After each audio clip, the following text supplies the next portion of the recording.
El progreso cristiano de George Whitehead. Al recordar al Señor nuestro clemente Dios y sus misericordiosos tratos conmigo desde mi juventud, cómo me encontró entre sus ovejas perdidas y extraviadas en las estériles montañas de las profesiones religiosas infructuosas, cómo me atrajo a una experiencia interior de su poder y de su obra santificadora en mi corazón, y al conocimiento de su enseñanza y ministerio espiritual,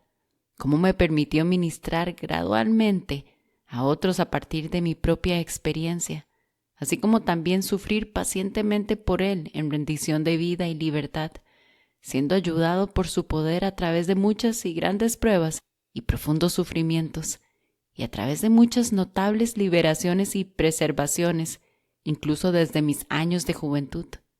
Me siento impulsado a dejar algunos comentarios o pasos a otros, mediante un relato histórico de mi progreso en la obra y servicio del Señor. Para este propósito he compilado varios de mis documentos, notas y memorias de las experiencias y ejercicios pasados, deseando fervientemente que la publicación de estas cosas conduzca a la gloria de Dios y al honor de su excelente nombre, y sea de provecho para el lector serio en la consideración de su bondad y gracia divinas, que perduran para siempre para todos los que verdaderamente lo aman y temen. Desde las primeras inclinaciones y deseos que el Señor se complació misericordiosamente suscitar en mi corazón hacia su bendita verdad como está en Cristo Jesús, fui persuadido a buscar el conocimiento de Dios, a aprender cómo llegar a estar verdaderamente arrepentido y a experimentar una verdadera corrección de mi vana conducta de vida a la que yo desde mi infancia había sido propenso. Al ser parcialmente educado bajo el ministerio presbiteriano, me fue dado ver a una temprana edad varias maneras en las que este pueblo quedaba corto de todo lo que ellos profesaban y proclamaban en sus predicaciones, oraciones y adoración, de tal manera que, aún antes de haber escuchado del pueblo llamado cuáqueros, no podía unirme activamente con los presbiterianos. Por este tiempo estaba confundido en cuanto a lo que mi espíritu secretamente deseaba y necesitaba, y vivía desconcertado y deambulando, buscando la verdad entre los grupos y persuasiones que tenían algunas nociones más altas y más refinadas con respecto a los dones espirituales, etc. En ese entonces tenía unos 14 años. Poco tiempo después oí de un pueblo llamado cuáqueros, que temblaba ante la palabra de Dios, y al observar cómo era injuriado y criticado por personas libertinas y malvadas, hizo que yo investigara más sobre ellos. Como resultado, el Señor me dio creer que estos eran, en efecto, su pueblo, y contendí por ellos y sus principios hasta donde me habían sido presentados favorablemente, incluso antes de que yo hubiera estado en algunas de sus reuniones o hubiera oído a alguno de sus ministros. Y aunque el Señor había levantado buenos deseos en mí hacia Él, para que yo experimentara el verdadero arrepentimiento para vida, esos deseos eran a menudo apagados y mi mente alejaba por una disposición frívola y superficial, pues tenía una gran afición por la música, diversión y otras vanidades, como muchos otros niños y jóvenes. Sin embargo, le agradó al Señor por su gran misericordia seguirme en secreto con juicio y reprensión en mis años más jóvenes, y a menudo renovaba los deseos en mí en pos del camino correcto. Pero como me mantuve oyendo a los sacerdotes y a otros profesantes del cristianismo, no tenía un verdadero reposo para mi mente, pues entonces no conocía ni seguía esa luz de Cristo en mí que me convencía y reprendía por los pecados de mi juventud. En aquellos primeros días la luz brillaba en las tinieblas como en un lugar oscuro, y a menudo era nublada antes de que comenzara a vencer las tinieblas, porque así como el Espíritu del Señor una vez se movió sobre las aguas cuando las tinieblas estaban sobre la faz del gran abismo, antes de que su obra de antaño fuera forjada, así también, a fin de llevar a cabo su obra en la nueva creación para hacernos nuevas criaturas en Cristo Jesús, se mueve su Espíritu sobre los corazones de las personas, incluso cuando son inestables como agua, y su luz resplandece en ellas antes de que conozcan al Dios vivo, para darles el conocimiento de la gloria y poder de Dios y de su amado Hijo Jesucristo. Durante una conversación religiosa con unos pocos jóvenes con inclinación sobria, oí de unas personas llamadas cuáqueros en Sedberg, en Yorkshire, y en Kendal Barony, en Westmoreland. Y después de mucho buscar y deambular, quería asistir a una de sus reuniones, la cual se iba a realizar en la casa de un tal capitán Ward, en un lugar llamado Sunnybank, cerca de la capilla de Grey Reg. Entré a la reunión y me senté entre ellos sobriamente, y después de un corto tiempo en silencio, un amigo llamado Thomas Airy habló un rato de la liberación de Israel de Egipto, del faraón y de sus capataces, haciendo referencia a la liberación, viaje y progreso espiritual del pueblo del Señor en su camino y obra. Pensé que yo había entendido todo eso fácilmente, en un sentido alegórico o espiritual,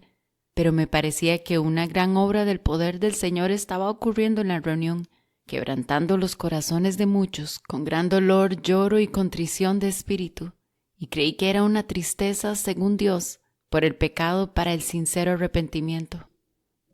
Esta opinión fue confirmada en mí al ver a una joven doncella salir corriendo de la reunión llorando.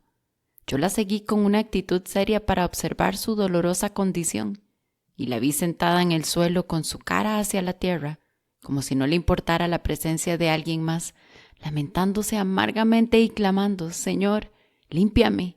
oh Señor, límpiame». Esto afectó tierna y profundamente mi corazón mucho más que lo que había oído ese día. De hecho, me alcanzó más que todas las predicaciones que alguna vez había escuchado de cualquier hombre u hombres. Para mí esto fue un auténtico testimonio, al testificar el Espíritu del Señor en mi espíritu, de que esta era una verdadera obra del poder de Dios sobre el corazón de ella, el cual también vi operando en los corazones de los otros, haciendo que temblaran, se entristecieran y se humillaran, para llevarlos al verdadero arrepentimiento y enmienda de vida, y a una experiencia de la obra de regeneración y de santificación del pecado y la inmundicia. En realidad, resultó ser así para muchos. Gloria sea dada a nuestro Dios para siempre. Tras una seria reflexión, estas cosas causaron una profunda impresión en mi mente, y se afirmó más en mí la creencia a la que había llegado antes, de que el Señor estaba obrando en medio de este pueblo pequeño y despreciado, y que Él estaba a punto de reunir y levantar un pueblo para Él, que lo adorara en espíritu y en verdad, y no en las formas muertas y vacías que son establecidas en la voluntad del hombre. Tales adoradores, nos dice Cristo, son los que el Padre busca que lo adoren. Bajo estas consideraciones, pronto fui persuadido a dejar los párrocos, quienes eran ministros hechos por la voluntad del hombre sin autoridad divina impartida por Dios, ni comisionados por Cristo a enseñar a otros, pues al ver que por su orgullo y codicia no eran buenos ejemplos para el rebaño, sino que vivían en contra del mandato de Cristo y del ejemplo de sus ministros, supe que debía alejarme de ellos, y lo hice en un corto tiempo, conforme el Señor, mediante su luz, abría mis ojos para ver la ceguera de aquellos guías a quienes yo había seguido por educación y tradición. Y aunque me topé con oposición y palabras duras de algunos parientes cercanos y de otras personas que escuchaban a esos sacerdotes, seguí confesando y defendiendo la verdad según la pequeña medida de entendimiento que tenía. Y al ser débil y no más que un joven, y acosado con varias tentaciones y desalientos, el Señor mi Dios me ayudó y me persuadió a tomar una decisión, no solo a dejar completamente a los mencionados sacerdotes, sino también a asistir constantemente a las reuniones de su despreciado pueblo llamado cuáqueros y a sentarme entre ellos, aunque no fueran más que unos pocos en número en comparación con lo que han llegado a ser desde entonces. Las reuniones que yo frecuentaba por un tiempo se realizaron en la parroquia de Sedberg, en Yorkshire, en la casa de Thomas Blakeling, cuya familia era honesta y de buena reputación.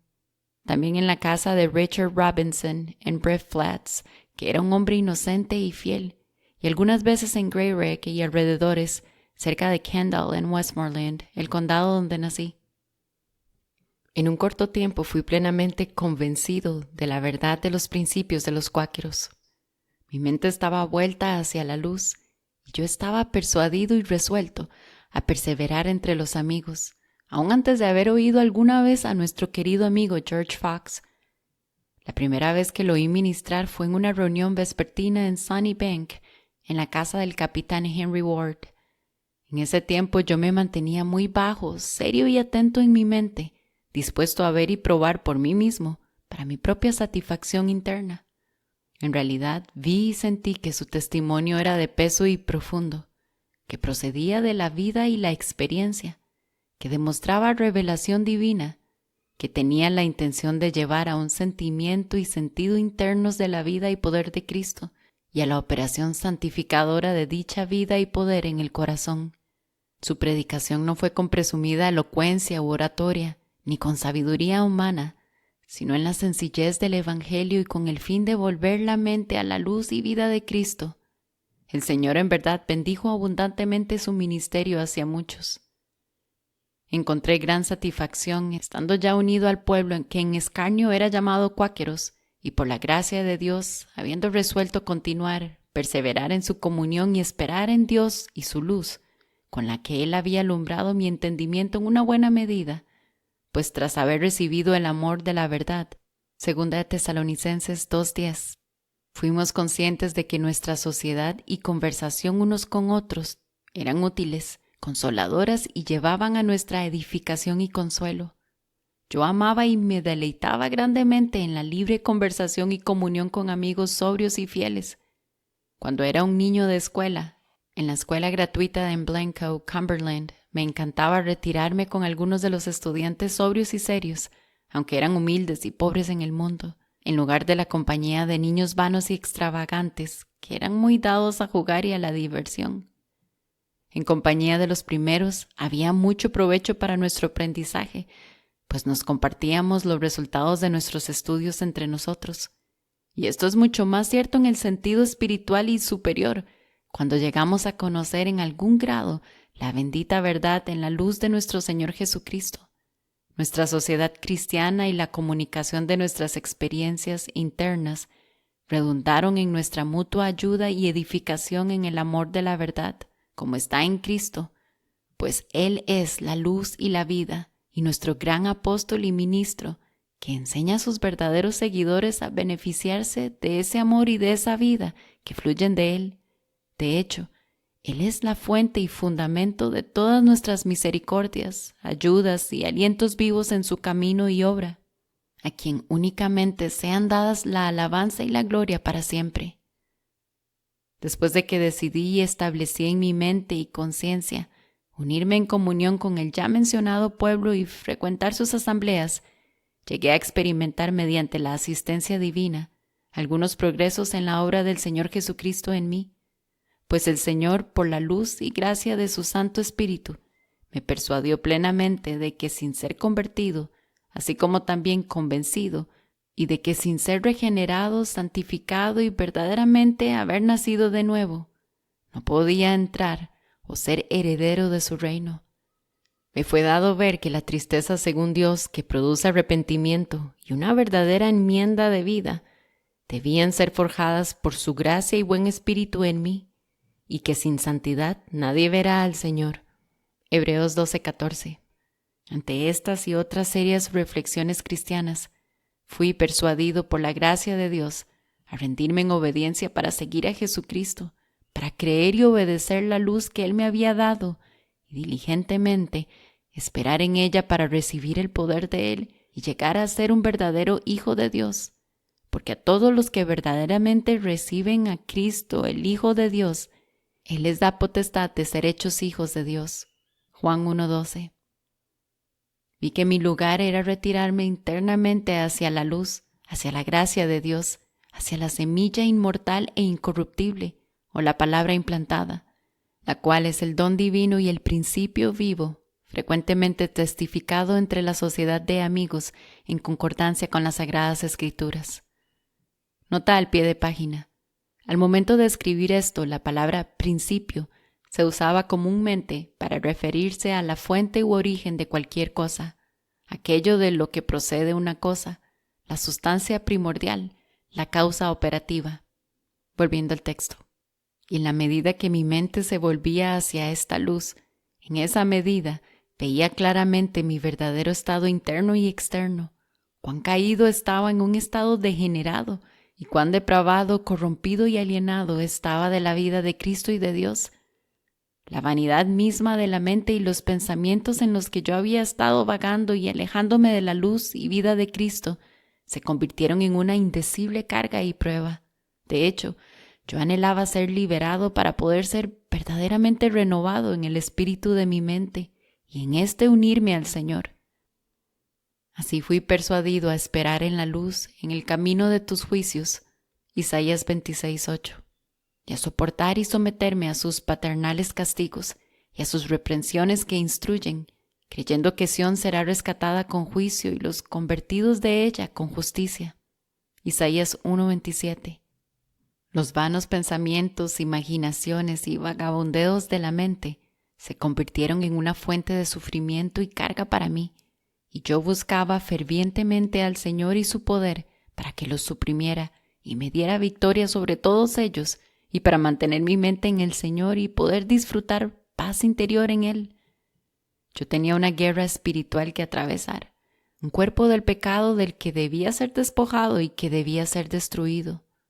Y aunque yo era joven y no había madurado, como otros de más años que son culpables de grandes males por su larga permanencia y costumbre en el pecado, encontré una verdadera necesidad de la obra de santificación, de limpieza interior del pecado y de un verdadero nuevo nacimiento. Este es ese nacimiento y vida que vienen de arriba, lo único que tiene derecho al reino de Cristo y de Dios y que ninguna persona inmunda puede heredar. Al esperar en Dios y sinceramente buscarlo con mi mente internamente retirada y mi alma deseando y respirando en pos de su nombre y poder, Él muchas veces se agradó misericordiosamente en renovar sus compasivas visitas a mi pobre alma, y en medio del juicio y los castigos, recordar misericordia para que lo reverenciara. Salmo 134. La conciencia de esto con frecuencia quebrantaba y enternecía mi corazón, y me hacía estar aún más atento a la obra del Señor nuestro Dios, y a considerar más a menudo la operación de su mano divina, cuyos tratos conmigo eran en juicio y castigo. Su palabra eterna por medio de sus juicios me llevaba a temer y a temblar en su presencia, y su misericordia me causaba quebrantamiento y verdadera ternura de corazón, lo cual experimenté a menudo. En el recuerdo vivo de estas cosas, todavía encuentro un gran motivo para atribuirle alabanza y gloria a su excelente nombre, poder y divina bondad, manifestados a través de su Hijo amado, es decir, el Hijo de su amor, nuestro bendito Señor y Salvador Jesucristo. Muchos de los sacerdotes presbiterianos en Westmoreland y otras partes del norte de Inglaterra parecían muy envidiosos de nosotros en los años 1652, 1653 y 1654. Y en sus conferencias y sermones injuriaban y reprochaban a los cuáqueros y sus ministros, llamándolos engañadores y anticristos que habían venido en los últimos tiempos. Ellos recogían cualquier reporte malvado y falso que podían para encolerizar a sus crédulos oyentes contra nosotros y poner vecinos y familias en desacuerdo y sembrar discordia.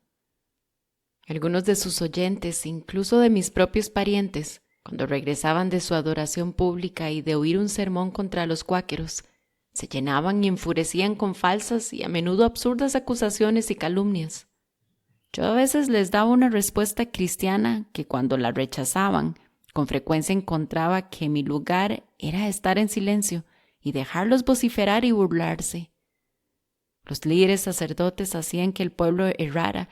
y con su agria levadura agriaban los espíritus de muchos con enemistad, por lo que muchos eran heridos y prejuiciados contra la verdad. Mis padres fueron lastimados por ellos y por un tiempo los incitaron contra mí, hasta que el Señor volvió sus corazones y abrió sus entendimientos para que vieran mucho mejor de lo que podían ver al seguir guías ciegos, cuya obra era crear divisiones. Mis padres y parientes me tenían un gran afecto natural y cuidaban de mí a su manera, e incluso cuando parecían más opuestos y ofendidos, porque yo había dejado su iglesia y sus ministros y me había unido al pueblo llamado cuáqueros, lo cual fue una gran prueba para mí. Su angustia y pesar provenían más de la influencia de sus sacerdotes y del temor que tenían de mi infortunio o pérdida de posición en el mundo, que por algún prejuicio contra mí o mi profesión religiosa. Ellos conservaron un verdadero amor y afecto natural hacia mí, mientras estuve ausente por casi 3 años por el ministerio y servicio de la verdad, en cuyo tiempo sufrí varios y duros encarcelamientos. Y después, cuando regresé a visitarlos, se reconciliaron y me amaron, y sus entendimientos y corazones se abrieron hacia mí y mis amigos que llegaban a visitarme cuando estaba en la casa de ellos. Mi madre, algunos años antes de su muerte, estaba realmente convencida de la verdad y se convirtió en una amiga en su corazón. Mi padre, al ver la corrupción, orgullo y avaricia de los sacerdotes, conservó un amor hacia los amigos hasta el fin de sus días. Igualmente mi hermana Ana, antes de la muerte de su madre, se hizo amiga de la verdad y de los amigos y continuó siendo una mujer honesta, amable y servicial hasta su muerte. Entonces, cuando los sacerdotes o ministros de las parroquias vieron que no podían detener el progreso ni la propagación de la bendita verdad, ni el poder de Cristo, ni evitar el crecimiento de nuestros amigos en Él,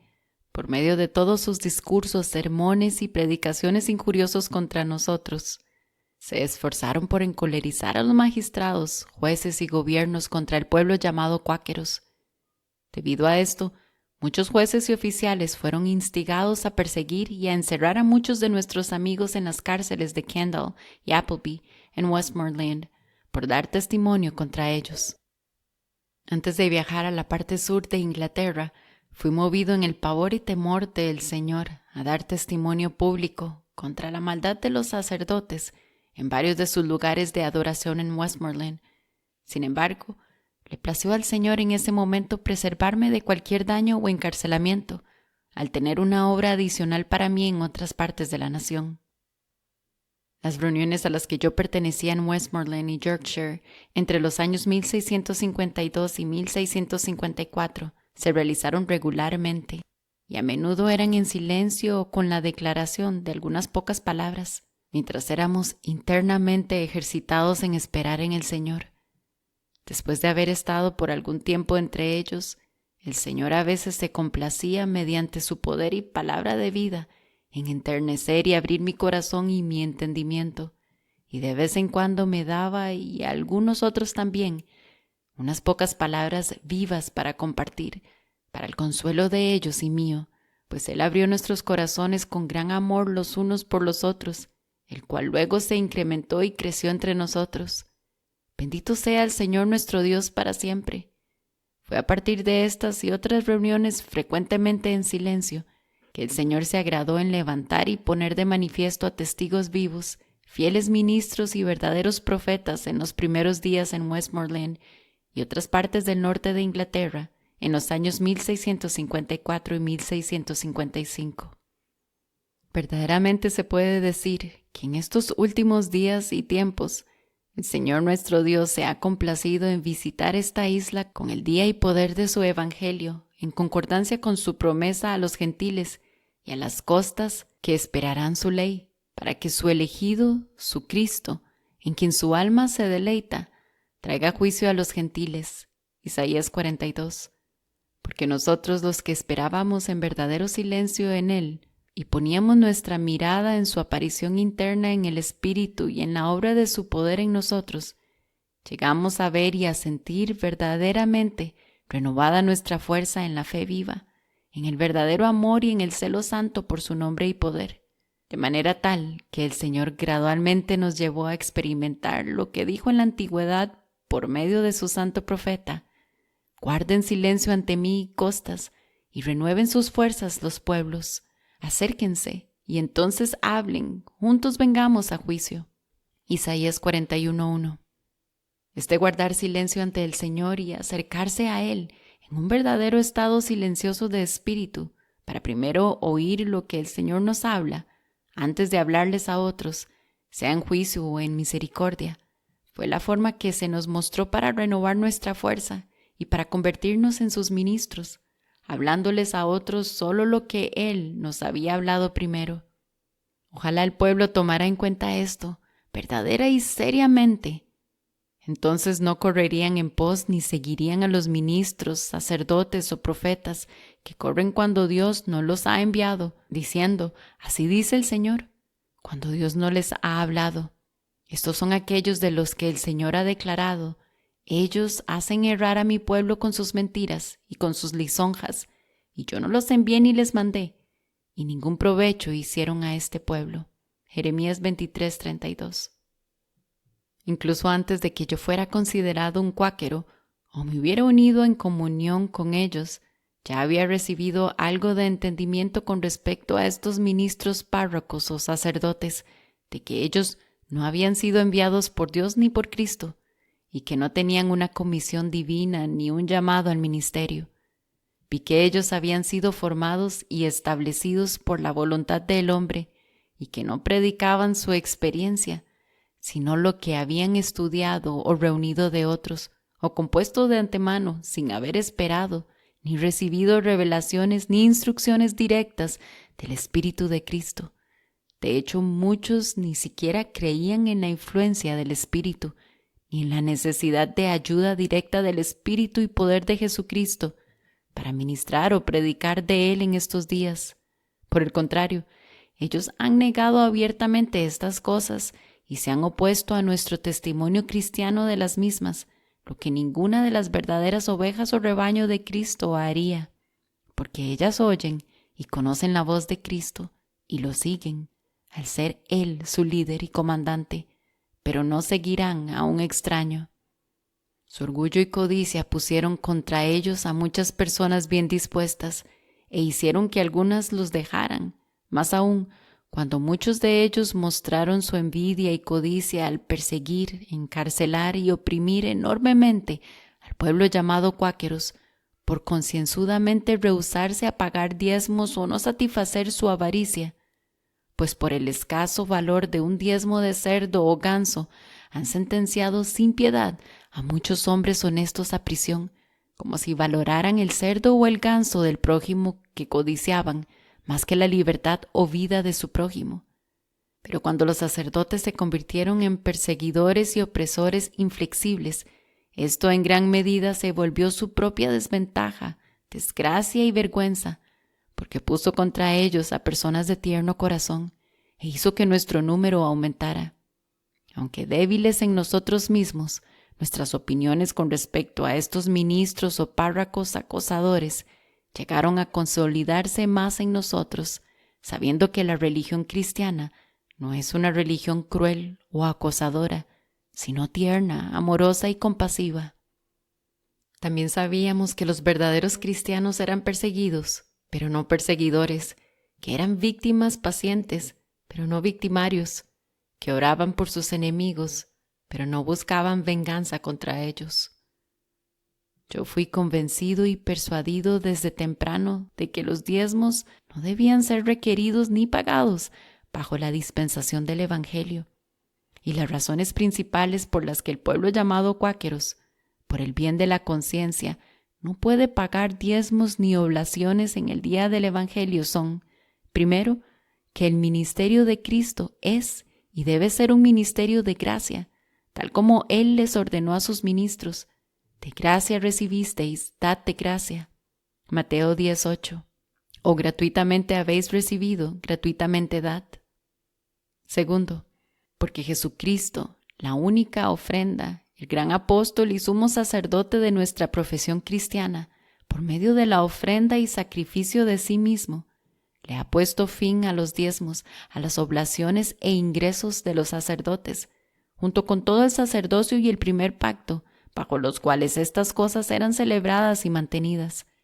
Esto queda claro por medio de las razones y argumentos que da el apóstol e insta en su carta a los Hebreos en los capítulos 7, 8, 9 y 10. De modo que demandar diezmos y oblaciones, ingresos o cuotas sacerdotales, parece ser una negación del Cristo crucificado y de su ofrecimiento de una vez por todas, y consecuentemente, una negación de los privilegios de la dispensación y ministerio del nuevo pacto, que fueron ratificados por Él a través de la muerte en la cruz. Ahora vuelvo a mi propio estado interior y a la experiencia de mi viaje y progreso espiritual. El Señor misericordiosamente se agradó en conducirme a través de la ley y a través del juicio y la condenación contra el pecado en la carne que Cristo vino a condenar, a fin de llevarme a la más gloriosa ministración y a la ley del Espíritu de vida en Cristo Jesús. Romanos 8:2, lo cual es el fundamento de los apóstoles y profetas. Fui llevado a experimentar el misterio del ministerio de arrepentimiento de Juan, el lavamiento de la regeneración, el hacha puesta a la raíz del árbol, así como también la poda de todas las ramas superfluas para que fuera forjada una obra completa de regeneración. Estas cosas fueron espiritual y gradualmente experimentadas internamente a través de la obediencia a la fe y esperar y perseverar en la gracia, luz y verdad recibidas de Cristo, a fin de obtener victoria sobre el pecado y Satanás, y para que su obra de pecado y el cuerpo de pecado fueran destruidos de raíz a rama. Vi que yo debía mantenerme atento a su obra interna de gracia, de santificación y de santidad, para que ésta pudiera continuar y prosperar, cualesquiera que fueran las revelaciones, profecías, visiones o descubrimientos divinos que a Él le placiera darme en cualquier momento, por medio de su Santo Espíritu, para mi aliento o para el incremento de la fe y de la esperanza. Aunque muchas debilidades y tentaciones me acompañaban,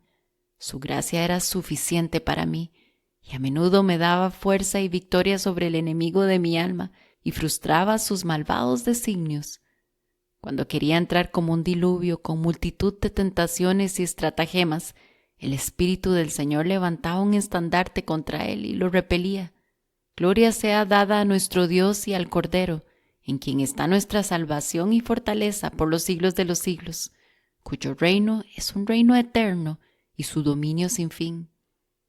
Nuestro bendito Señor Jesucristo declaró: el que quiera hacer la voluntad de Dios, conocerá si la doctrina es de Dios. Juan 7:17. Y así, en el día de su poder, conforme aparecía la luz, una disposición para hacer su voluntad era forjada en mi corazón, según me era dada a conocer, y me disponía a seguirlo a Él, negándome a mí mismo y tomando la cruz cada día, lo cual todo hombre debe hacer si busca ser su discípulo. De esta manera, por medio de su luz y enseñanza, llegué vívidamente a creer, a entender y a recibir esas doctrinas y principios que son esenciales para la vida y salvación cristiana, especial y particularmente los siguientes. Número 1. El amor gratuito de Dios en su amado Hijo Jesucristo y su gracia universal ofrecida a toda la humanidad en Él, que Cristo murió por todos los hombres que estaban muertos en sus pecados y se dio a sí mismo en rescate por todos, para testimonio a su debido tiempo del amor gratuito de Dios hacia la humanidad en general. Porque fue por la gracia de Dios que Cristo probó la muerte por cada hombre, para que ahora la gracia y el amor gratuitos de Dios hacia la humanidad sean testificados y evidentes tanto en la muerte de Cristo por todos los hombres como al ser la luz del mundo. Juan 8:12, que alumbra a todo hombre que viene a este mundo. Juan 1:9. Número 2.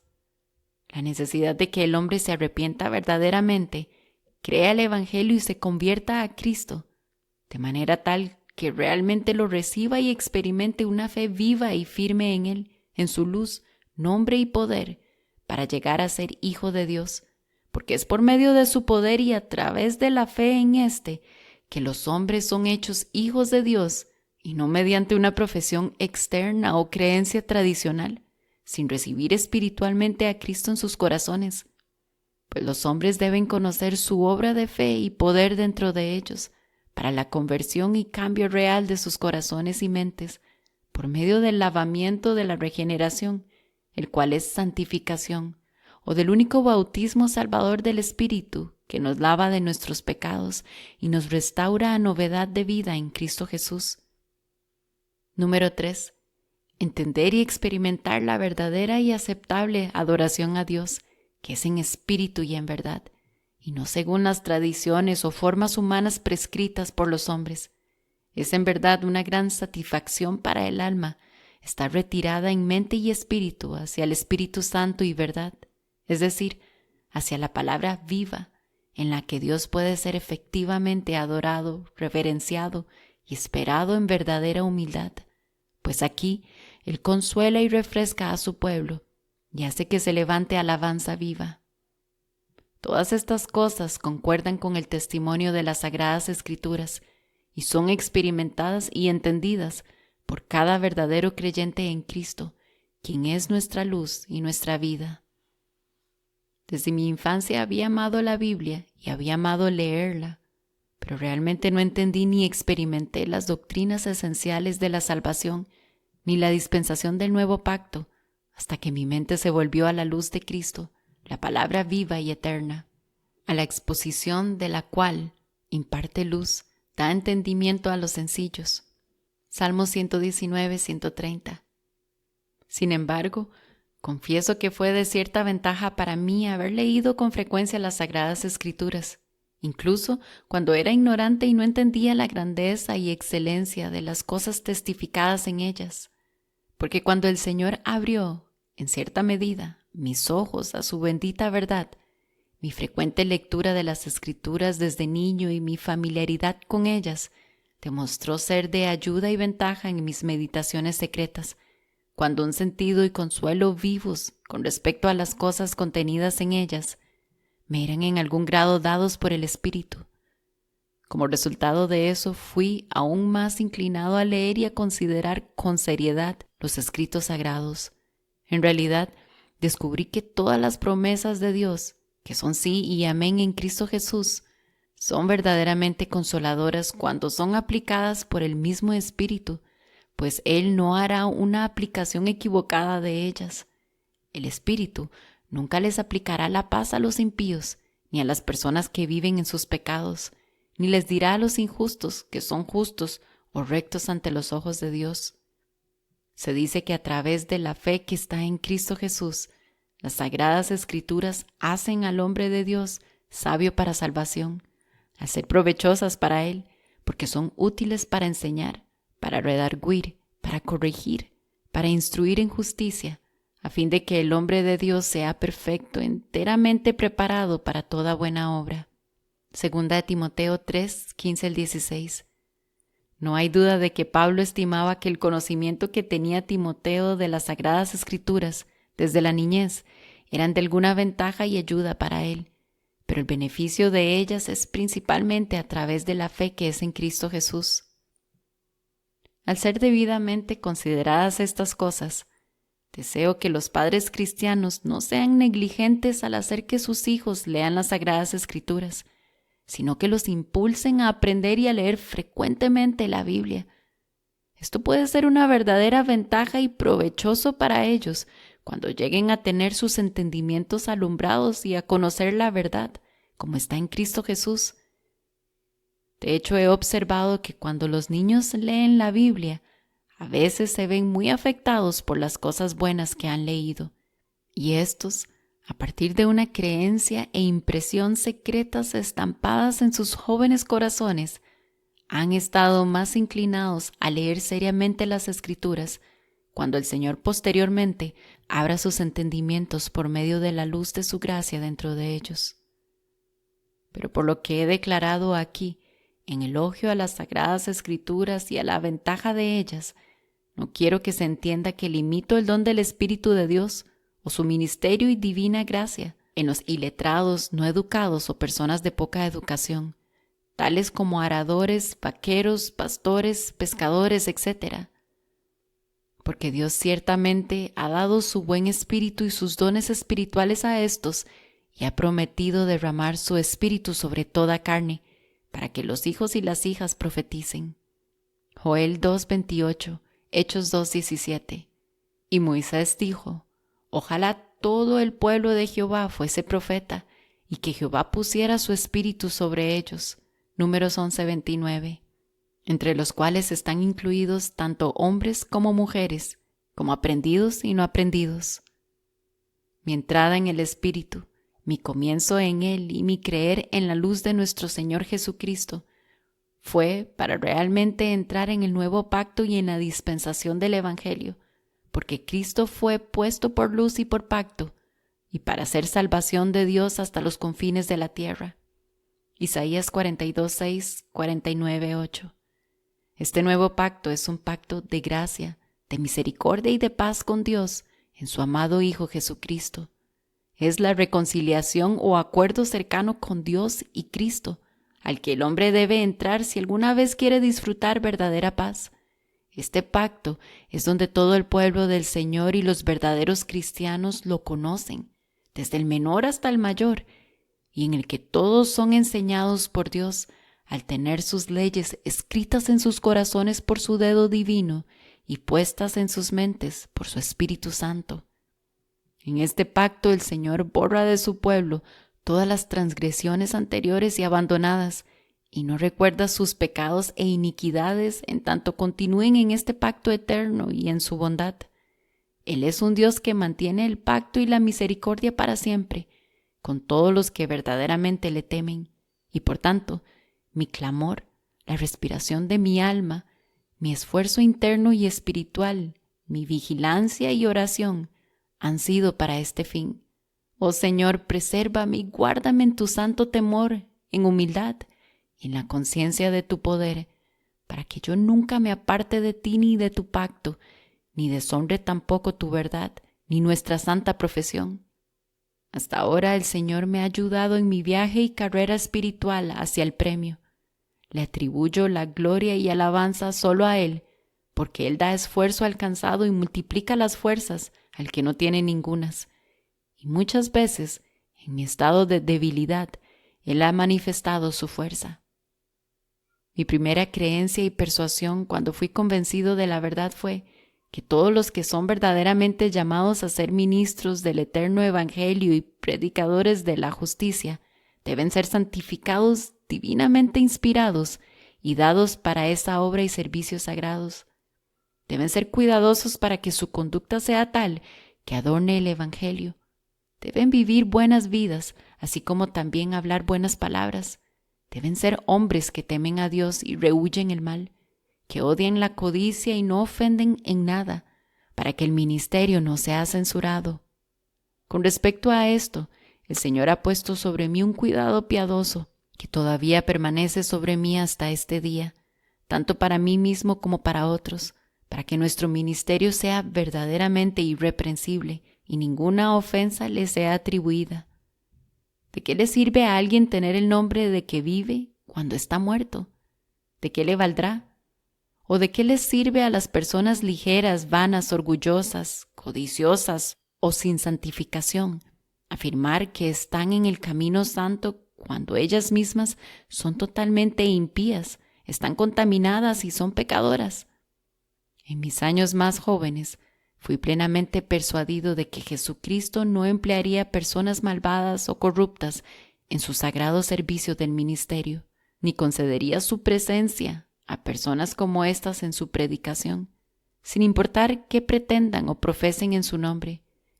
Cristo acompañará a los ministros fieles que verdaderamente lo obedecen y siguen su ejemplo, con su presencia y ayuda divinas en sus ministerios y testimonios del Evangelio. Sí, a estos Él les dio el gran aliento y promesa: He aquí yo estoy con vosotros todos los días hasta el fin del mundo. Lo que el noble profeta David oraba fervientemente en el Salmo 51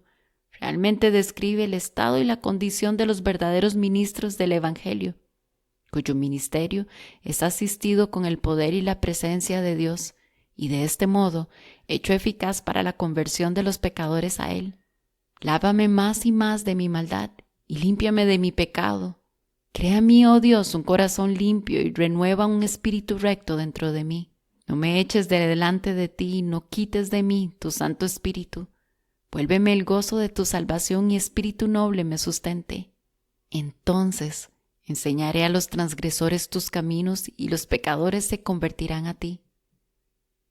A estas cosas he aspirado sinceramente y he deseado anhelosamente del Señor. Internamente en espíritu he trabajado por ellas con todo mi corazón y con toda mi alma. Y puedo realmente decir que el Señor en cierta medida me respondió antes de que yo comenzara a viajar en el extranjero, en el ministerio del Evangelio de Cristo, es decir, el Evangelio de su gracia, cuya gracia Él gradualmente me dio a mí e incrementó en mí, a partir de comienzos muy pequeños. Bendito sea su muy excelente nombre para siempre, porque Él le prometió a su pueblo: y os daré pastores según mi corazón, que os apacienten con ciencia y con inteligencia. Jeremías 3:15. Los únicos verdaderos pastores y ministros son los dados por Dios. Él ha dado muchos, y aún dará más a su iglesia en el día del Evangelio, según lo testificado por el que predicaba tanto la venida de Cristo en la carne como el misterio de su venida en espíritu. El misterio que había estado oculto desde los siglos y edades, pero que ahora ha sido manifestado a sus santos, a quienes Dios quiso dar a conocer las riquezas de la gloria de este misterio entre los gentiles, que es Cristo en vosotros, la esperanza de gloria, a quien anunciamos amonestando a todo hombre y enseñando a todo hombre en toda sabiduría, a fin de presentar perfecto en Cristo Jesús a todo hombre, para lo cual también trabajo luchando según la potencia de Él, la cual actúa poderosamente en mí. Colosenses 1:26-29. En concordancia con una verdadera creencia y persuasión de que Dios revelaría este misterio de Cristo en nosotros, con ternura de corazón, me dedicaba a esperarlo para poder experimentar, presenciar y sentir el poder y la venida de Cristo internamente en el Espíritu, tanto para santificar mi corazón como para darme entendimiento para hacer su voluntad. Cuando Él me llamó a dar testimonio de su nombre y poder y de su obra interior y espiritual en el hombre, me dispuse en espíritu a esperar que su poder y su espíritu se movieran y obraran en mí para poder trabajar en su servicio según su obra en mí y no correr o luchar en mi propia voluntad, sabiduría o fuerza, sabiendo que sin Cristo, su poder y presencia, ayuda y consuelo, no podía hacer nada por mí mismo ni por nadie más. Cuando mi habilidad era pequeña y muchas veces me encontraba en gran debilidad, temor y temblor, el Señor me ayudaba y aumentaba mi fuerza y mi habilidad en mis labores, más allá de lo esperado.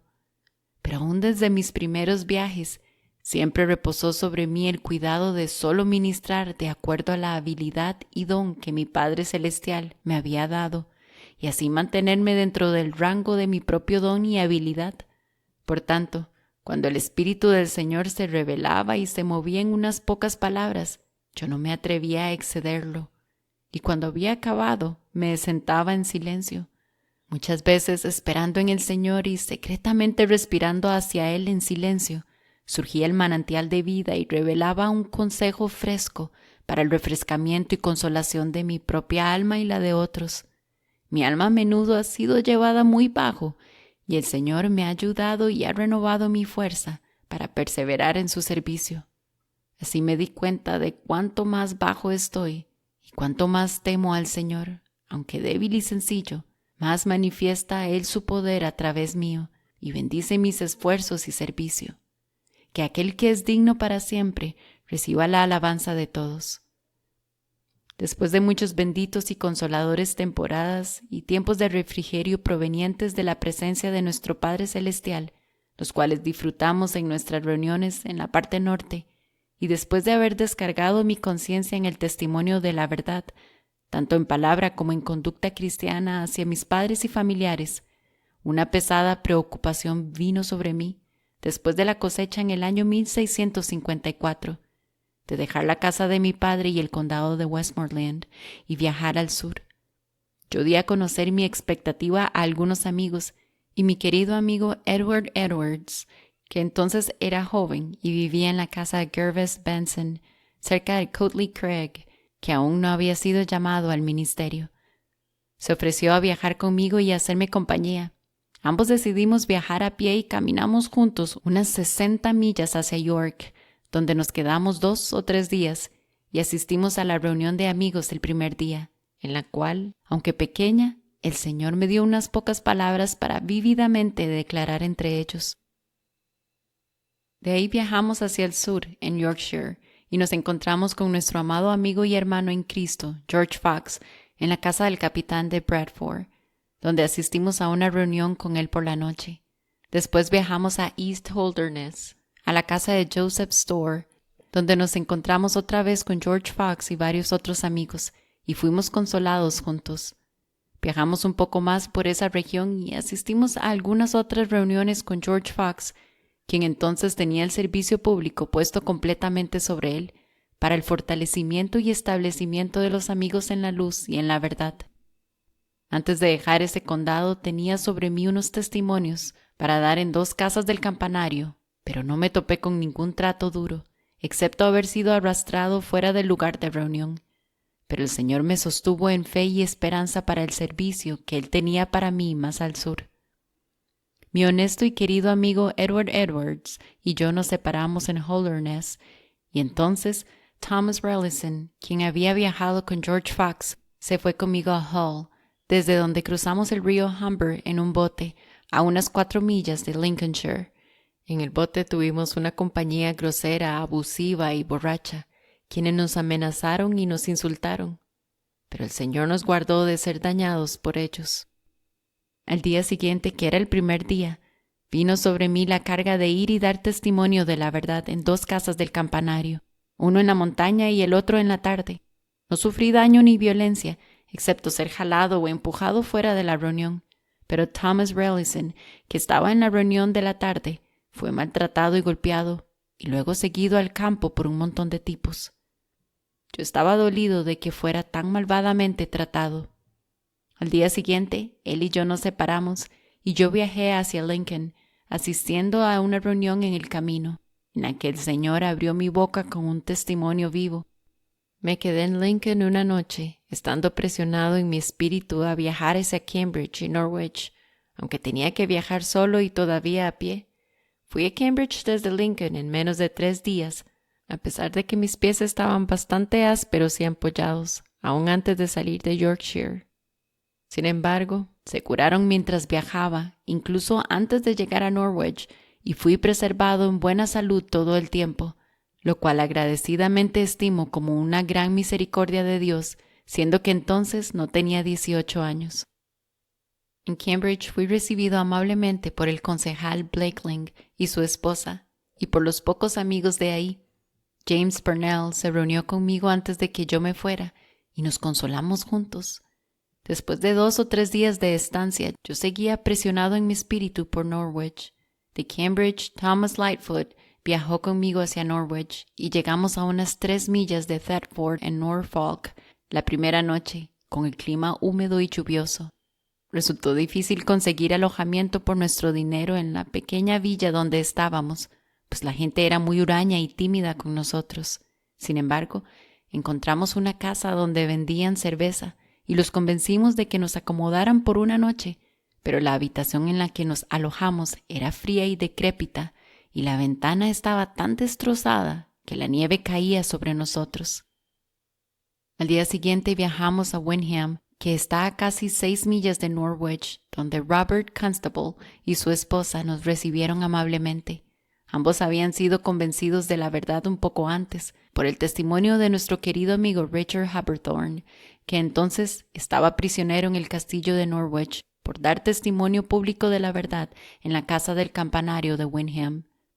Al siguiente día nos fuimos de Windham a Norwich y visité a Richard Haberthorne en prisión, donde alegremente nos abrazamos en cariñoso y tierno amor y nos consolamos juntos en el Señor. En ese entonces había unos pocos amigos en esa ciudad que habían sido convencidos por su testimonio y sufrimientos, y algunos que habían ido a visitarlos a la prisión se habían unido a la verdad y a los amigos. El amigo más conocido y servicial en esta ciudad era Thomas Simmons, un maestro tejedor que recibía amigos viajeros en su hogar. Él era un hombre amoroso y honesto, y recibió un don en el ministerio, y fue fiel hasta la muerte. Vivió y murió en la fe y fue hecho partícipe de las promesas que son sí y amén en Cristo Jesús. Él era ejemplar en la verdad y servicial tanto en la ciudad de Norwich como en el condado de Norfolk, donde vivía. Aunque yo esperaba sufrir encarcelamiento en esa ciudad,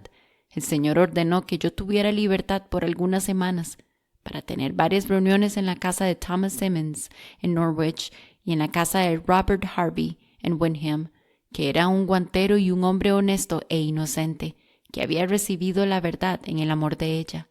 A una de las reuniones en la casa de Harvey llegó un capitán, un tal John Lawrence, quien luego de ser tiernamente afectado por la verdad, quería que yo tuviera una reunión en la casa de él en Warplingham, a lo cual yo estaba muy dispuesto y muy contento de hacer. A esa reunión llegaron 3 sacerdotes con la intención de oponerse a mí, Jonathan Clapham, sacerdote del pueblo, y otros 2. Ellos se quedaron en el salón hasta que la reunión estuvo lista, y luego se asomaron para verme. Mi apariencia fue despreciable a sus ojos, pues me consideraron un muchachito debido a mi juventud e incompetente para conversar con ellos. Sin embargo, Jonathan Clapham al final empezó a oponerse y a interrogarme acerca de nuestra falta de respeto por no inclinarnos y arrastrar nuestro pie, etc., pues era un hombre ambicioso que estimaba más el honor mundano y el respeto de las personas que buscar el honor que es de arriba. Nota al pie de página. Los saludos normales entre compañeros en ese tiempo involucraban arrastrar por el suelo y hacia atrás el pie derecho e inclinarse mientras se quitaban el sombrero, y luego se adulaban unos a otros con títulos como Su Señoría, Su Eminencia, etc. Volviendo al texto. Él abogaba por estas tradiciones tanto como podía, y yo les declaraba a él y a su grupo, en el espíritu de mansedumbre, las respuestas que el Señor me daba, adecuadas y de las Escrituras, y además exponía algunas de sus prácticas no bíblicas e injustificables. Al experimentar el poder y el consejo del Señor sobre mí, me fue dado dominio para defender la verdad, para confusión de sus oponentes. Después de un corto tiempo, Jonathan Clapham y otros sacerdotes se retiraron, pero el tercero se quedó hasta que terminó la reunión. Pues después de que terminó la contienda con los otros 2 sacerdotes, tuve una muy buena y bendita oportunidad de declarar la verdad. Aclaré varios asuntos importantes, según le plació al Señor revelármelos y ensanchar mi espíritu para demostrarlos, de modo que en una reunión, la mayoría de la familia de John Lawrence, junto con otros, fueron convencidos y persuadidos del camino de la verdad. El Señor me dio gran consuelo y ánimo ese día, por medio de su asistencia divina en su obra y servicio. Los amigos presentes estaban enormemente satisfechos, y el desprecio de los sacerdotes hacia mí, un pobre siervo y débil instrumento, se volvió desprecio y desgracia para ellos mismos, de modo que tuve y a menudo he tenido desde entonces verdadero motivo de atribuirle la gloria y la alabanza al Señor nuestro Dios, y de declarar de la boca de los niños y de los que maman, fundaste la fortaleza a causa de tus enemigos, para hacer callar al enemigo y al vengativo. Salmo 8:2. John Lawrence recibió la verdad y libremente se rindió en obediencia a ella. Cuando experimentó el comienzo en el Espíritu, no se devolvió, sino que perseveró y dio fiel testimonio al sufrir por la verdad, tanto en persona como en la pérdida de bienes. La conversión de él y de su familia a la verdad y su unión a los amigos fueron un medio para alejar a muchas personas de los sacerdotes mercenarios y acercarlos a Cristo, a su luz y ministerio de gracia, para que pudieran conocerlo como su ministro, su sumo sacerdote, su pastor y obispo de sus almas. Por este tiempo, en los meses 9 y 10 de 1654, tuve varias reuniones en y cerca de Winmonheim, en Norwich. El Señor estaba conmigo y me ayudó a declarar su nombre y verdad, a predicar el Evangelio eterno, a volver a muchos de las tinieblas a la luz y del poder del pecado y Satanás a Dios y su poder, para que las personas no continuaran en las formas y sombras vacías, sino que llegaran a la vida y sustancia de la verdadera religión, al poder de la piedad y a conocer a Cristo como su Maestro y líder, cuya voz oyen sus ovejas y no siguen la voz de un extraño. Muchos fueron convencidos de la verdad de estas cosas en aquellas partes y se volvieron a la luz de Cristo dentro de ellos. Que la obra del Señor lo alabe, la cual comenzó en aquellos días y ha prosperado desde entonces en aquellos lugares, tanto en la descendencia de muchos que recibieron el amor de la verdad, como en muchos otros, a quienes el Señor ha bendecido en su obediencia y disposición a servirle, tras haber llegado al amanecer del día del poder de Cristo, en que su pueblo se ofrece voluntariamente. La primera oposición que encontré en una reunión sucedió en la casa de Thomas Simmons, en la ciudad de Norwich, y fue con un predicador antinomiano, que por la lucha de Pablo en Romanos 7 alegaba que el pecado debía continuar durante toda la vida, incluso en los mejores de los santos, y que aunque los hombres continuaran pecadores, no estaban bajo la ley, sino bajo la gracia, y que eran estimados justos en Cristo. Nota al pie de página. El antinomianismo, que significa contra la ley, es la creencia de que la gracia en el nuevo pacto libera a los hombres de cualquier obligación de guardar la ley moral de Dios. Volviendo al texto. Nos topamos con una doctrina complaciente del pecado muy similar a esta en los profesantes cristianos de aquellos días, a quienes resistimos en el nombre del Señor, como hice con este antinomiano, y prevalecí sobre él y sus argumentos perversos, por medio de la ayuda del Señor, para su gran confusión. Vi que los antinomianos eran muy oscuros y corruptos en doctrina, y que estaban en contra de la obra de Cristo, que consiste en destruir el pecado y salvar a su pueblo del pecado y la transgresión. En esa reunión también había algunas personas de las llamadas renters, que permiten libertades corruptas y carnales. Nota al pie de página. Los renters eran un grupo no conformista que surgió a mediados de los 1600 y que recibieron su nombre debido a sus extravagantes discursos y prácticas. Algunos de ellos parecen haber sido genuinos buscadores de la verdad, quienes en palabras de William Penn no se mantuvieron en la humildad ni en el temor de Dios, y después de abundante revelación, se exaltaron y por falta de mantener sus mentes en humilde dependencia de aquel que había abierto sus entendimientos para que vieran las grandes cosas de su ley, corrieron en sus propias imaginaciones y las mezclaron con las revelaciones divinas, dando a luz un monstruoso nacimiento para escándalo de aquellos que temían a Dios. Los renters a menudo interrumpían las reuniones religiosas establecidas, vociferando a gritos, cantando, tocando instrumentos o haciendo toda clase de ruidos fuertes. Volviendo al texto. Uno de los jefes parecía aceptar lo que yo estaba diciendo contra el antinomiano, pero me fue dado el discernimiento de que él era de un espíritu corrupto, y le dije que yo también rechazaba su espíritu, pues sentía un celo por parte del Señor contra ambos. El poder del Señor estaba sobre todo y me alentaba en su servicio de una reunión a otra, a tal punto que yo estaba seguro de que el Señor estaba conmigo y que fortalecía mi espíritu en su obra y servicio. Cuanto más viajaba y trabajaba en ella, más incrementaba mi fuerza en él, por lo que mi alma a menudo alababa su glorioso nombre y le cantaba alabanzas, incluso en lugares solitarios. Poco tiempo después de esto tuve otra reunión en la casa de Thomas Simmons en Norwich, un primer día de la semana. A esa reunión llegó un grupo de personas que estaban en el espíritu de ranterismo, y también la misma persona que parecía que estaba de mi lado contra el opositor antinomiano. El poder y el pavor del Señor Dios cayeron pesadamente sobre mí al dar testimonio contra el pecado y la iniquidad,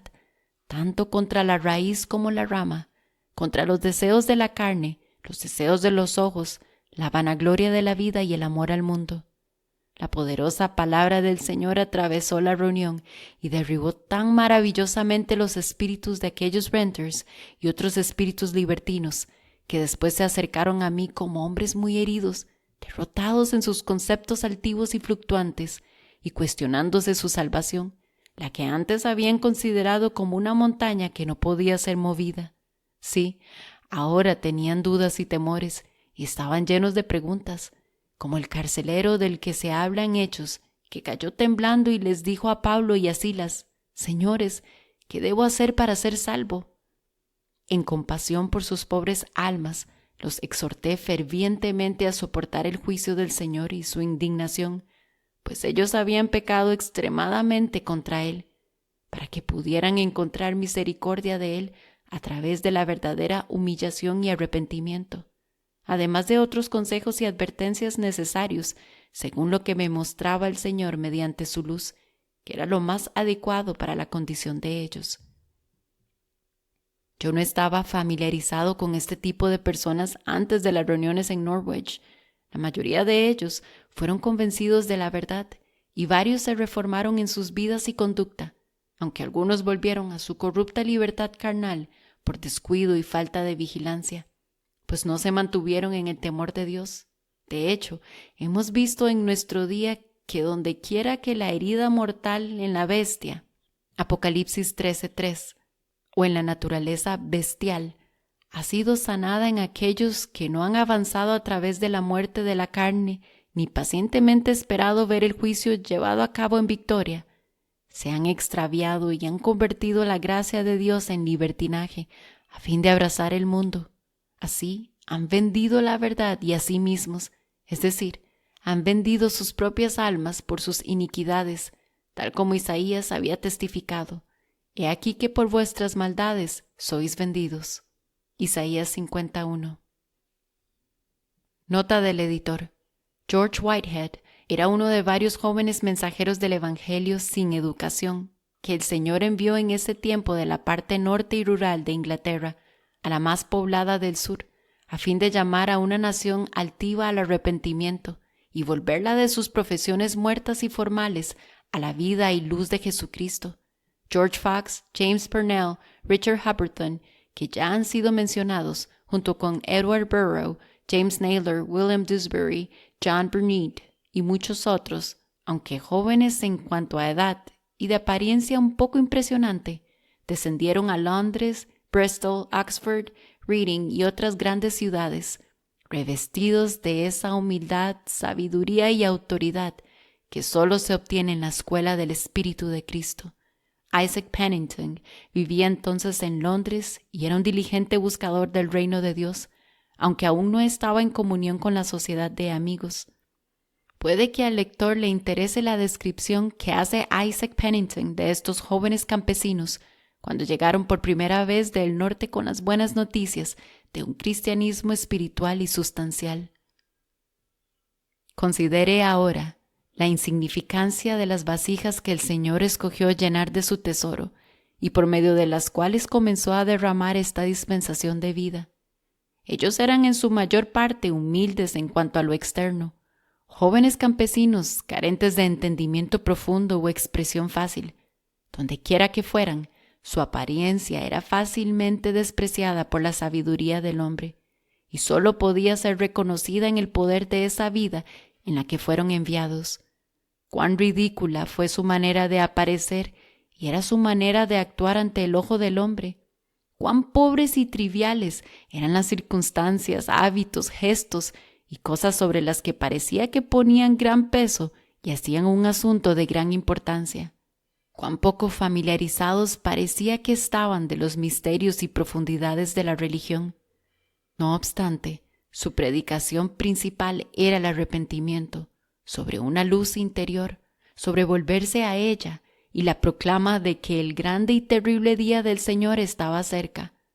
Por lo cual confieso, mi corazón los despreciaba enormemente, y no me extraña que cualquier hombre sabio o profesante del cristianismo lo haya hecho o siga haciéndolo. Sí, ellos mismos estaban muy conscientes de su propia debilidad e incompetencia para la gran obra y servicio con que el Señor los había honrado y de su incapacidad de razonar con el hombre.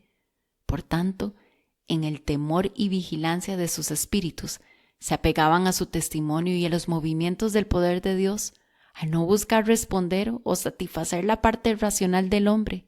sino solo buscando alcanzar y levantar el don de esa semilla en el hombre, a lo que su testimonio estaba dirigido. Oh, cómo bendecía Dios el derramamiento de su vida, que Él había encomendado en sus manos. Cómo los prosperaba el Señor al reunir sus ovejas esparcidas y errantes en su redil de reposo. Cómo refrescaban a las almas hambrientas y sedientas sus palabras, que caían como rocío. Cómo alcanzaban la vida en aquellos a quienes ministraban, al levantar eso que yacía como muerto en la tumba, para que diera un testimonio vivo a la voz viva de Dios en ellos. Cómo golpeaban la sabiduría y los razonamientos del hombre, haciendo que su altivez se inclinara y postrara ante el débil e ingenuo bebé. Lo que ojo no ha visto, ni oído ha escuchado, ni corazón de hombre ha concedido, es lo que el poder de vida ha forjado a través de ellos en los corazones y conciencias de aquellos que han anhelado y esperado al Señor. Oh, las respiraciones y derramamientos del alma, la conciencia de la presencia viva de Dios, la sujeción del corazón a Dios, el despertar y la dádiva de fuerza a su testigo interior, la caída y debilitamiento de los poderes de las tinieblas,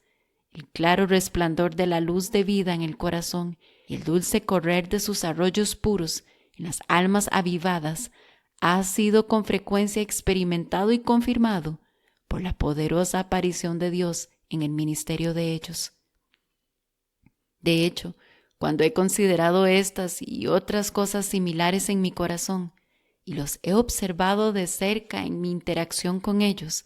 a menudo he sido forzado a exclamar con respecto a ellos: en verdad aquí hay un hombre muy débil y despreciable, pero un Dios muy glorioso y poderoso. En realidad, cuando en algún momento miraba al hombre, apenas podía evitar despreciarlos. Pero por otro lado, cuando el ojo de mi espíritu contemplaba el poder y la gloria del Señor en ellos, apenas podía evitar sobreestimarlos y exaltarlos. Y ahora, muchos años después, ¿cómo ha llevado el Señor a estas vasijas a una mayor gloria desde que comenzó a usarlas? ¿Cómo las ha enriquecido Él con dones y habilidades y preparado en todos los sentidos para el servicio y empleo que tenía para ellas? ¿Cómo ha extendido sus ministerios, que aquellas que una vez tenían poco que decir, ya fuera a manera de declaración o de disputa al principio, ahora abunda en fuerza y sobrepasan copiosamente el conocimiento y la sabiduría del mundo y de otros profesantes de religión? Ciertamente el Señor las ha adornado al poner su belleza sobre ellas y a hacerlas crecer en su fuerza y en sabiduría. Esto lo ha visto mi ojo y a menudo lo he notado al bendecir el nombre del Señor y orar a Él por la preservación de ellos. De seguro quien quiera que los haya conocido por sí mismo o haya oído el relato de la pobreza de estos jóvenes muchachos cuando aparecieron por primera vez en el poder del Señor, cuán vacíos estaban entonces, cuán cuidadosos anduvieron arriba y abajo en su propia debilidad, cuán poco tenían que decirle al pueblo que llegaba a observarlos y a inquirir de ellos, cuán temerosos estaban de ser arrastrados de su vigilancia, cuán lejos estaban de entrar en razonamientos de cosas. Digo, aquel que conoce y considera esto, y además contempla cómo el Señor los ha mejorado desde entonces, haciéndolos poderosos y honorables con sus dones y habilidades, no puede sino admitir que el cambio es maravilloso. Por esta época conocí a nuestro anciano y fiel amigo, William Barber de Giesing, en el condado de Norfolk. Yo les declaré la verdad a él y a algunos otros que estaban presentes, y les aclaré algo del misterio de Cristo y del ministerio y obra de su Espíritu en el interior, junto con la obra de oposición que hace el enemigo en el hombre, según le plació al Señor revelar y capacitarme. William fue muy tiernamente afectado, rompió en lágrimas y su espíritu se humilló, aunque él había sido un hombre importante en el mundo y capitán del ejército. La verdad estaba cerca de él y yo lo sentía a él cerca de ella, y mi corazón estaba abierto y tierno hacia él en el amor de Cristo. Un tiempo después conocí a su esposa. Ella era una mujer honesta y sobria que recibió la verdad y a los amigos con gran amor y ternura, y continuó siendo una amiga fiel, inocente y amorosa hasta el día de su muerte. Observé cómo la había dotado el Señor con mucha paciencia, especialmente durante el grande y largo sufrimiento que experimentó su esposo durante su encarcelamiento en el castillo de Norwich, por espacio de 20 años o más, principalmente por no pagar los diezmos al anciano sacerdote de la parroquia, quien parecía implacablemente malicioso en su acusación, o más bien en su persecución y venganza. William Barber dio fiel testimonio con paciencia y longanimidad. No conozco a nadie que haya sufrido como él en esos lugares, aunque muchos amigos de los alrededores han sufrido profundamente por el mismo motivo y el Señor los ha sostenido. Unos pocos días después, estando cerca el fin del 10º mes de 1654, se iba a realizar una conferencia en Norwich, en la llamada Iglesia de Pedro, y sentí que se me pedía que asistiera y llevara testimonio, según el Señor se complaciera darme, estando dotado de un celo santo contra la iniquidad, el orgullo y la codicia de los altivos sacerdotes de aquellos días, así como también de compasión por la ignorancia y ceguera del pueblo engañado por ellos. Cuando el sacerdote, un tal Boatman, terminó su sermón, se me permitió decir muy poco, solo unas pocas palabras contra la iniquidad, antes de que algunos de los oyentes del sacerdote cayeran violentamente sobre mí para sacarme, algunos tirándome de un brazo y otros tirándome del otro brazo, algunos tratando de sacarme por la puerta norte y otros por el pórtico sur. Debido a la violencia de ellos, sufrí algunas heridas y me dolía un costado de mi pecho, pues fui fuertemente doblado cuando me tiraban y arrastraban en direcciones opuestas. Pero le plació al Señor en pocos días sanarme las heridas y quitarme el dolor que había recibido por el maltrato. De la casa del campanario fui arrastrado a Guildhall ante Thomas Taft, el alcalde, quien después de examinarme acerca del bautismo en agua y de otras cosas, me recluyó en la cárcel de la ciudad. En pocos más de 2 meses, el primer mes de 1655, fui liberado de mi cautiverio y viajé a Norfolk y Suffolk, hacia Inkworth, Lambeth y esas partes, así como también Windham, Rapplingham y New Buckingham. Mi querido amigo y hermano Richard Clayton estuvo conmigo en algunas reuniones en Norfolk, donde había personas de mente dispuesta inquiriendo en pos del Señor y de su verdad viva, cuyos corazones él había preparado para recibir el amor de la verdad. Recuerdo bien de qué manera abrió el Señor mi corazón y me extendió en mi testimonio del Evangelio hacia esas personas. Mucho fue en testimonio del amor y gracia universal de Dios, la luz de Cristo dada a cada hombre. Trabajé para volver sus mentes a ella y les mostré que ellos debían esperar en esa luz para conocer las enseñanzas de Dios y entrar en la dispensación del nuevo pacto, en el que todo el pueblo de Dios es enseñado por Él y puede conocerlo, desde el menor hasta el mayor, al experimentar su ley escrita en sus corazones y su espíritu en lo íntimo, de acuerdo a sus benditas promesas, porque este es el nuevo pacto eterno profetizado por los santos profetas evangélicos. En este nuevo pacto, no solo la casa de Israel y Judá pueden tener parte y ser partícipes de Cristo, sino también todo verdadero creyente gentil, para quienes Cristo ha sido dado como una luz y un pacto, y como la salvación de Dios hasta los confines de la tierra, porque Dios no solo es el Dios de los judíos, sino también el Dios de los gentiles, y los verdaderos judíos y el verdadero Israel son aquellos que lo son espiritualmente, es decir, los que por medio de la circuncisión del corazón realizada por el Santo Espíritu de Dios son judíos internos. A fin de someterse a esta dispensación y ministerio del nuevo pacto, y allí conocer y experimentar a Cristo como su ministro, su maestro, su sumo sacerdote y profeta, los animé a que dejaran al hombre y a todos los ministros y sacerdotes que habían sido hechos por la voluntad del hombre.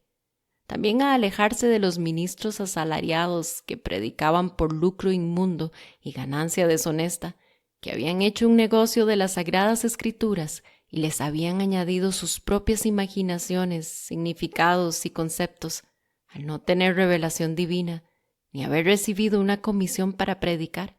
mucho menos para hacer un negocio de las palabras y testimonios de los santos profetas, de Cristo Jesús o de sus apóstoles, incluso mientras caminan en contra de los pasos y prácticas de ellos en orgullo y codicia. El Señor a menudo me presionaba para que testificara contra el orgullo y la codicia de los sacerdotes, contra su predicación a cambio de un salario, diezmos obligatorios y mantenimiento forzado, contrario a los mandamientos de Cristo y al ejemplo de sus ministros.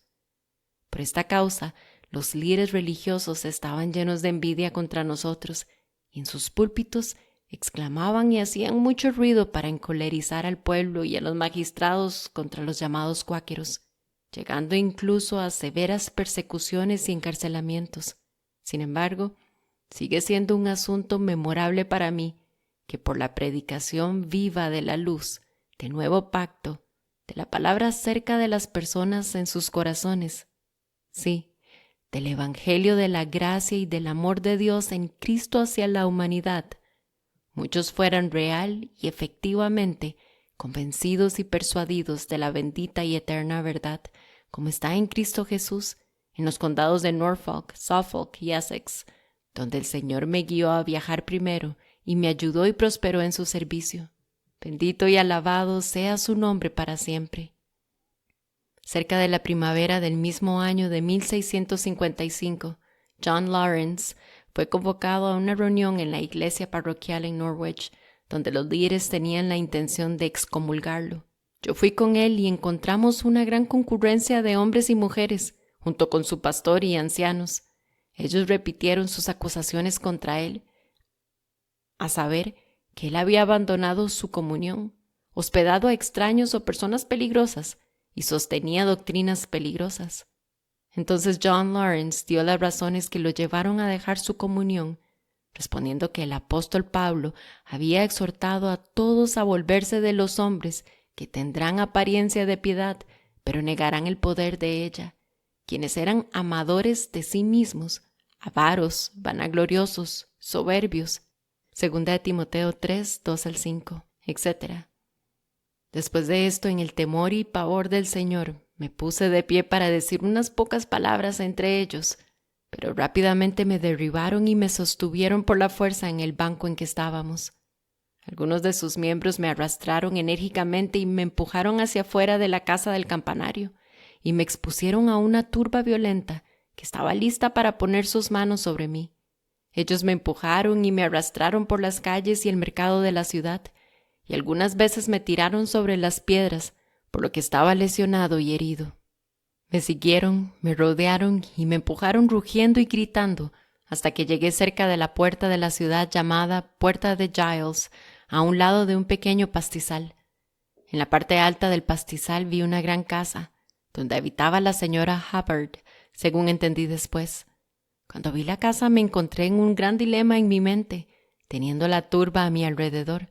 Si debía salir de la ciudad, a fin de ir a la casa de John Lawrence en Wormplingham, lo cual deseaba, o si debía volverme a esa gran casa, deseando que el Señor me dirigiera en ese instante.